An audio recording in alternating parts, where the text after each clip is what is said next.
Hello, I'm Marté Gifford. Today, I'd like to show you why understanding intellectual property law and contracts is just as important as understanding technology. Cybersecurity leaders don't simply protect systems, they protect innovation, organizations, and the people who depend on them. Let's begin by looking at why intellectual property matters in the first place. Every day, organizations invest millions of dollars developing new technologies, software, and security solutions. Intellectual property law helps protect those investments and encourages continued innovation. But intellectual property isn't just one type of protection. So let's look at the different forms organizations rely on. Patents protect inventions and new technologies. In cybersecurity, they may cover biometric authentication methods, encryption techniques, or other innovative security solutions that give organizations a competitive advantage. While patents protect inventions, copyrights protect something different. Copyrights protect original works like software code, technical documentation, and digital content. They help prevent unauthorized copying while preserving ownership of valuable intellectual property. Beyond protecting creative work, organizations also need to protect the identity of their products and services. That's where trademarks come in. Trademarks protect names, logos, and brands that customers recognize and trust. Once these intellectual property rights are established, organizations must also define how they're shared and protected through legally binding agreements. Contracts establish the expectation between organizations. They define responsibilities for confidentiality, security, compliance, and liability whenever technology or information is shared.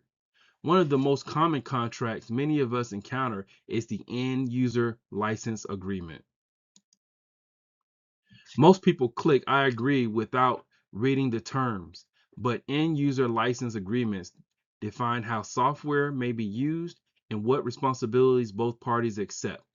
They also work alongside broader contracts that include specific information security requirements. Strong contracts don't stop with legal language. They often require encryption, access controls, breach notification procedures, and incident response expectations. Understanding these requirements also helps organizations recognize when legal risks begin to develop. Not every security incident results in criminal charges, but many can lead to significant civil liability if organizations fail to meet their legal obligations. Recognizing those risks early allows leaders to make informed decisions before small issues become major legal problems. Court decisions provide valuable guidance for those decisions. One example is Camille USA versus Cisco Systems, where the Supreme Court reinforced the importance of following established legal processes when intellectual property disputes arise. Cases like this remind us that effective cybersecurity leadership requires more than technical expertise. It requires legal awareness and sound governance. As cybersecurity continues to evolve, it is no longer enough to simply understand technology. Today's information security leaders must also understand the legal environment that governs how organizations innovate, protect data, and manage risk. The leaders who combine technical expertise with legal awareness are the ones who make better decisions before a crisis ever occurs. That is why we are the professionals who know the law, can apply it responsibly, and are the ones organizations depend on when it matters most. Thank you.